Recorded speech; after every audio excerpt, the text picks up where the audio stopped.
Point sur lequel ce n'est pas la première fois que vous êtes candidate à la présidentielle. Et c'est en 2017, vous étiez au deuxième tour, au second tour. Donc le monde entier, l'Europe entière, a discuté avec vous, a entendu vos propos. Et en fait, sur la politique européenne étrangère, il y avait deux propos totalement différents entre vous et Macron. Et 2017, moi j'ai retenu ça, c'était les amis, c'est Trump, Poutine. L'ennemi, la Commission européenne. Dans votre campagne électorale, un de vos propos, c'était la suppression de la Commission européenne. Commission européenne qui nous a menés hors de cette pandémie avec les vaccins qui ont été achetés tous ensemble par la Commission européenne. J'ajoute aussi grâce à un commissaire français qui a très bien œuvré, M. Breton.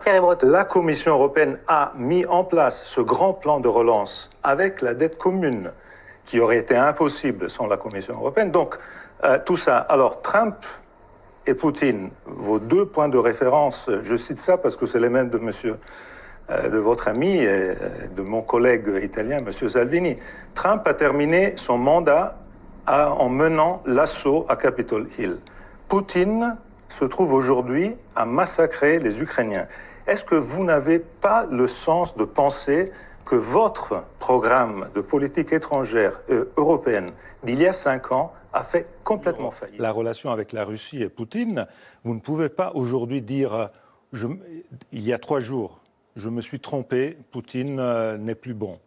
Parce que dans les dernières années, pas seulement avec vos positions ici, parce que ici vous parlez à la télé, au Parlement européen, vos représentants votent. Députés européens. Ils votent. Et vos représentants ont voté, pendant toutes ces dernières années, ils ont voté en faveur de Poutine sur l'arrestation de Navalny, contre les sanctions à la Biélorussie. Vous me dites non ?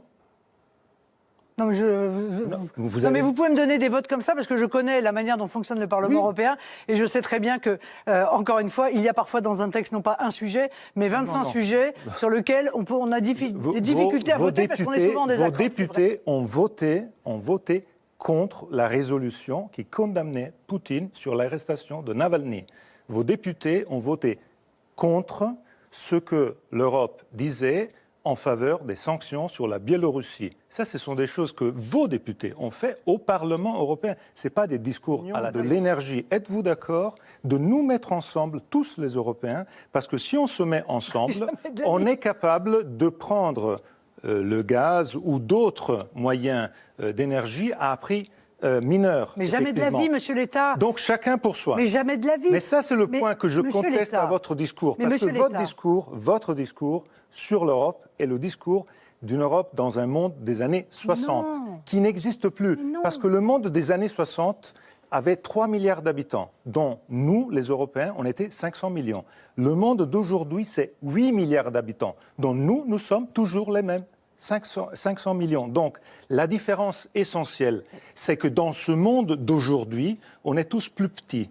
Ou bien on se met ensemble, et alors en tant qu'Européens, on est capable d'avoir la même influence que les Chinois, les Russes. Si vous continuez à imaginer que chacun pour soi fait tout seul, c'est un espèce de discours de politique à l'étrangère à la OSS 117. Monsieur l'État, années 60. Mais ce n'est pas aujourd'hui ça. C'est pas aujourd'hui ça. Pourquoi la France pour être tous ensemble, en face de la Chine, en face de la Russie, c'est seulement tous ensemble. Vous pensez que la France toute seule peut être en face de la Chine?